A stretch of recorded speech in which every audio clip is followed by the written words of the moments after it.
Love is a many splendored thing. Love lifts us up where we belong. All you need is love, or maybe not.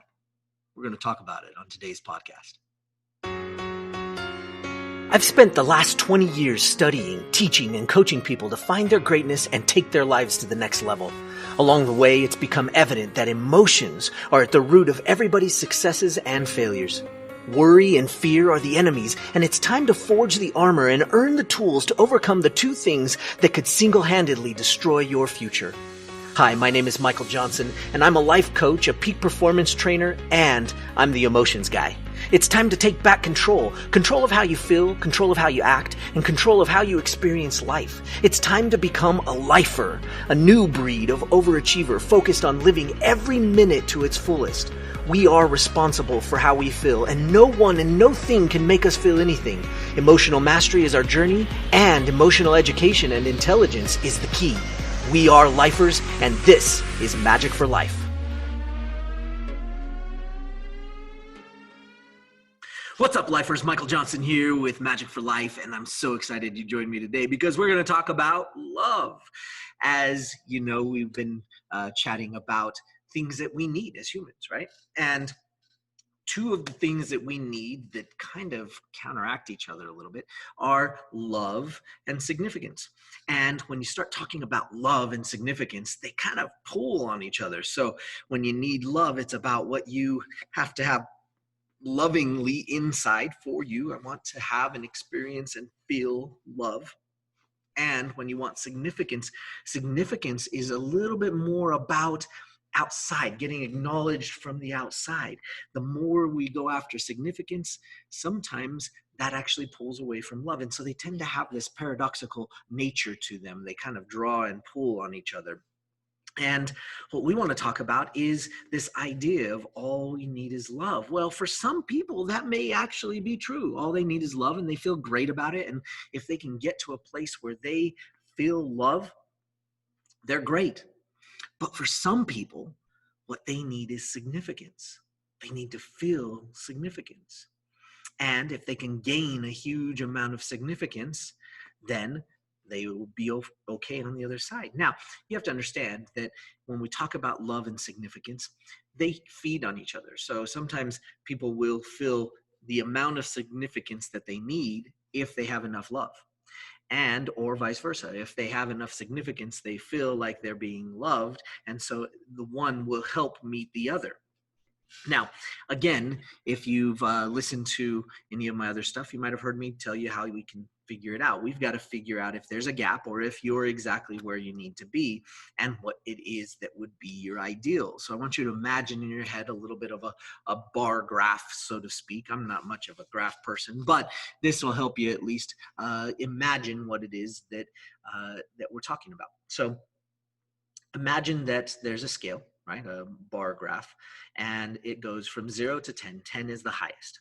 And what we're talking about here is love. So let's talk about love for a second.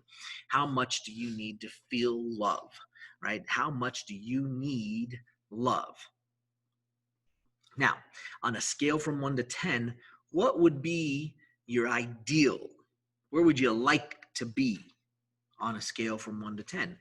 Right? So you say, well, ideally, the amount of love that I feel like I'd need would be a 10. I absolutely need a 10. Some people might go, yeah, I need like 1. Do I have to have a 1? Right? And so you place that idea, that line on that graph in terms of what your ideal amount of love and feeling love would be. Okay, now let's do the same for significance. On a bar graph, how would you place your significance? Meaning, not how much you have currently. I'm talking about what you feel like you need. How much significance do you need? How significant do you need to feel to the outside world, to everybody outside? How significant do you feel you need? On a scale from 1 to 10, put that line there. Are you at a 2? Do you barely need any significance? You don't care? Or do you need like a 10? What would you like? It's fine. There is no judgment here. Okay. This is for you. This isn't for me to judge. This isn't for, the person next to you to judge. It's not about that. It's about what you need as a human right now in your world, in your life. Right. So now we have this ideal. Okay. And we want to talk about these two together again because they tend to draw and feed on each other. And they tend to have some close relationships to each other. And they also tend to pull on each other. So if you have that and you understand what it is that you need and what you would like to have in an ideal world, might not be that you have it right now. So what we have to do is we have to take an assessment as to where you are at. So you might know what your ideal is that you need, but now we've got to know where you're at. So on love, on that bar, right, on that graph, put a dot in your mind, put a dot where you're at. Do you have too much love? Some of you might think, oh, what? How's that possible? It is possible. Is there too much on that? Or is it under your line and is it below where your ideal would be? Either way, there's a gap. And if there's not a gap, if it's right there, if it's where your ideal is where you're at, then you're meeting your needs in that place. And that's fine. There doesn't have to be a gap. So put that on there. So if you ideally would like about a 5 or a 6 in the love category, that's what you feel like you need ideally, but you're at a 2, there's a gap there. We've got to fill that gap. If you're at a 10 of love and you'd rather be at like a 2, you might be pretty frustrated. And I know you'd be thinking to yourself right now, you might have this thought like, what? How could I have too much love? It's possible. And if somebody is there, if you are that person that is there right now where there's just too much of it and you only need like a 2 or 3, you might just be like, gosh, get away. Okay. But we are all different. We all are as unique as our thumbprint. And so we have to understand that it's not about a judgment. I'm not going to judge you on what you need. But you can figure out how you can actually meet those needs. And once you figure out the gap, you can figure out what it is that you need to do to be able to close that gap. Okay. Now, if we think about significance, where are you? Where are you currently as opposed to where you would like to be ideally? Maybe you're at a 5 or you'd like to be at a 5 and you're at a 4. Great.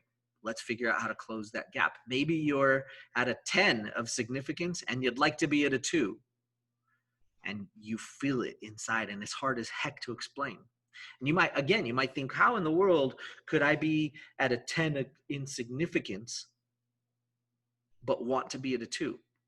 Yeah, well, talk to some people that have been ultra famous, and it messes them up a little bit when they're ultra famous and they haven't learned to deal with it, because what they want is to be normal.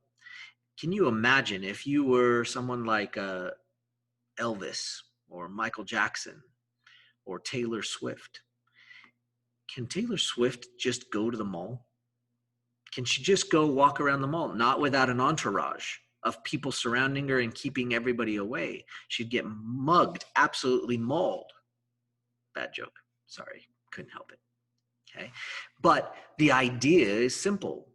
Sometimes that significance is, oh, wow, I have all this significance. And yes, it's great. But man, I wish I was at a 2 and I could just go over to the mall and get a pretzel with cheese. That's it. Can they go to the movies? Can they just walk into Walmart? If Taylor Swift walked into Walmart, even if you weren't a fan of Taylor Swift and you saw her walking into Walmart, you'd be like, can I go get your autograph to give to my child? Or something, right?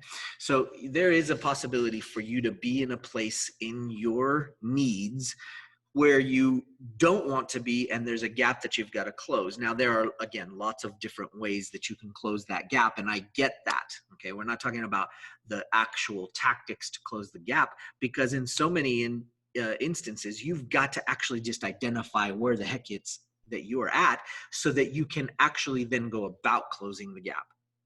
Okay, if you'd like to find out more, of course, we know the great Tony Robbins had one of the top 3 TED Talks ever about the 6 human needs, and you can go look it up and listen to it. It's a great lecture. Tony is amazing, and I just wanted to dig in because I think a lot of times we don't actually do this identification process. We go, oh yeah, that's really nice. Oh yeah, well, yeah, I get it. But then you didn't do it for yourself. So take some time, do this for yourself, identify where you're at, and figure out how it is that you can actually look at the balance of where you're at, right? It's pretty simple. Figure yourself out. A little bit of self-awareness, some metacognition will go a long way. Brighten your day with some metacognition. Now, if you know somebody that needs to hear this, make sure you share it with them. Make sure you put a hashtag Magic for Life, Lifers for the win. I hope to see you on the next video. Don't forget, like, subscribe, do all that good stuff, and we'll see you next time. Bye-bye. Want more Magic for Life? If so, then reserve your copy of my new book. Get your copy at everyminutebook.com. Inside this book, you'll find the secrets to attaining the next level of performance in anything you do. Learn the secrets behind emotional mastery that'll start you on your new journey of being a lifer. Whether you're an athlete, a business professional, or an artist, this book will change your life forever. Get your copy reserved today.